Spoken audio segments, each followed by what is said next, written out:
Sorry, bear with me. I am so brand new to this live streaming thing. It takes me a minute to get it all up and going. And I know that's what everybody says when they're doing it. And I'm just one of those few or many.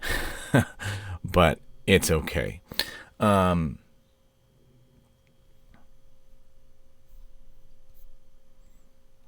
Very good.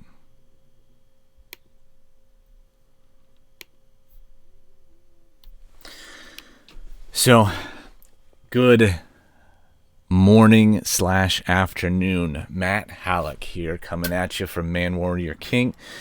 This is the next episode in the podcast and live series that I'm doing out of the book of Nehemiah. Last time we talked from Nehemiah, we looked at how not to know God's will.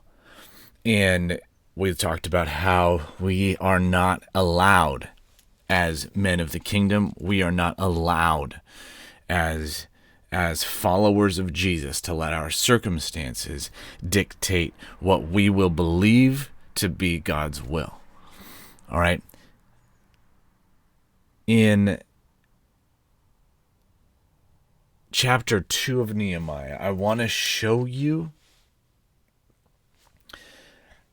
how to actually then persist, how to persevere, how to not give up, but to actually walk in grit so that what you are doing cannot be stopped by the crap coming against you.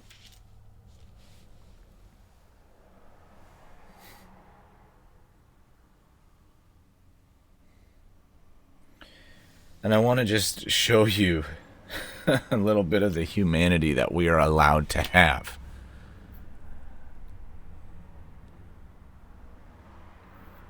A little bit of the vulnerability, a little bit of the realness that we're allowed to conduct ourselves in. And it says in Nehemiah chapter 2,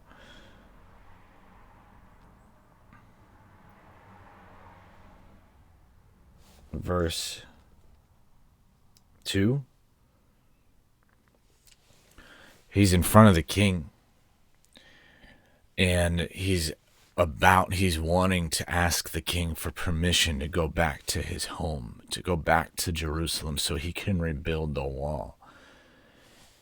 And it says in verse 2, it says that I was doing my job basically as the king's wine bearer, as his cup bearer, and I took him his wine. And the king noticed I was sad, and the king was basically like, dude, this isn't like you. What's going on? And it says in verse 2 of chapter 2 that Nehemiah, it says, then I was very much afraid.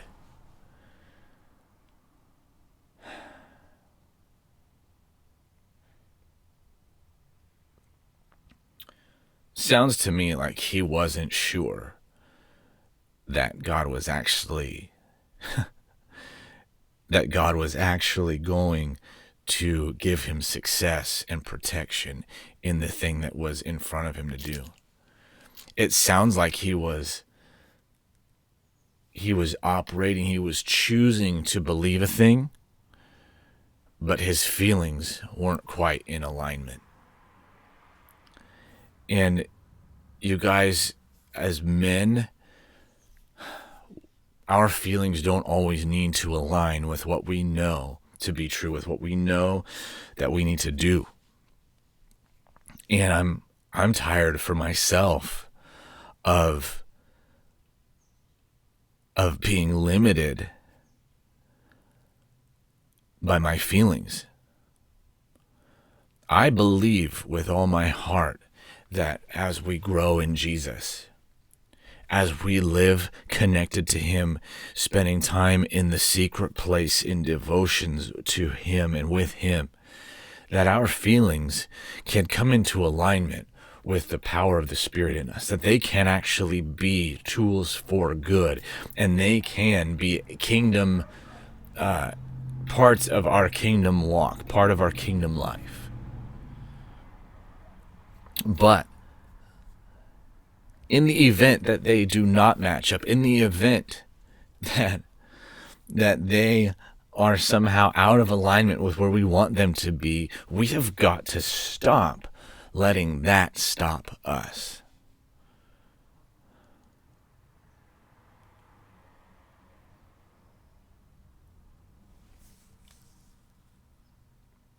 We have got to stop telling ourselves, well, I cannot do this thing in front of me. I cannot be a certain way. I cannot forgive. I cannot love my wife the way I was meant to love her. I cannot build the business I was meant to build. I cannot write the book. I cannot convey the message, speak the word that I was meant to, because the feelings in me are not there, because I'm afraid, because I have doubt, because I don't feel confident. I don't feel good or worth anything in myself or about myself.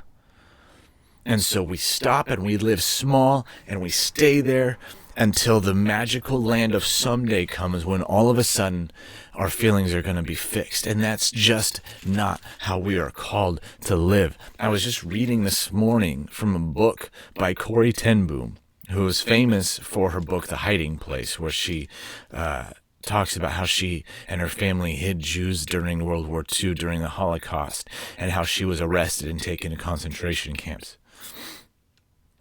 But this book, it's got a funny title. It's old school. It's called Tramp for the Lord. And it's the meaning of that word tramp in that case is to travel, to walk around, to be kind of a sojourner, okay? It's not another meaning that we might think of with that word. And in it, she was talking about how the message that she was proclaiming in places like Germany, where she had been imprisoned, was one of forgiveness, and how God frees us through forgiveness, through both forgiving us, but also through us forgiving others. And she talks about how there was a certain time when a specific German who had been a soldier, one of her captors, who she remembers being paraded past without any clothes on, in humiliation and shame. This soldier was attending her message and approached her afterwards, asking if there was even forgiveness for him. And she talks about how in that moment she had no feelings of it. She couldn't imagine forgiving this man who had cost her so much of her well-being, so much of her dignity, so much of her honor, who had had a hand in the death of her family. And she said that she didn't have any feeling, but she said, how can I proclaim the message I was proclaiming and not forgive this man? So she chose an act of her will to stretch out her hand to shake his hand. And when she did, when she took this step and took the action, which is where faith happens in the action, she said the most crazy thing happened, but she felt this current of electricity flow from her arm to his. It was the power of God coming over her, and all of a sudden she was overwhelmed with forgiveness, and her eyes were tearing up. And God met her obedience with his power, and her choice to forgive. He met that with this overwhelming feeling of forgiveness. So Nehemiah may have been feeling fear, but he was choosing to act against it. You might be feeling fear, but it's time for you to choose to act against it. You might be feeling discouraged, but it's time for you to choose to act against it.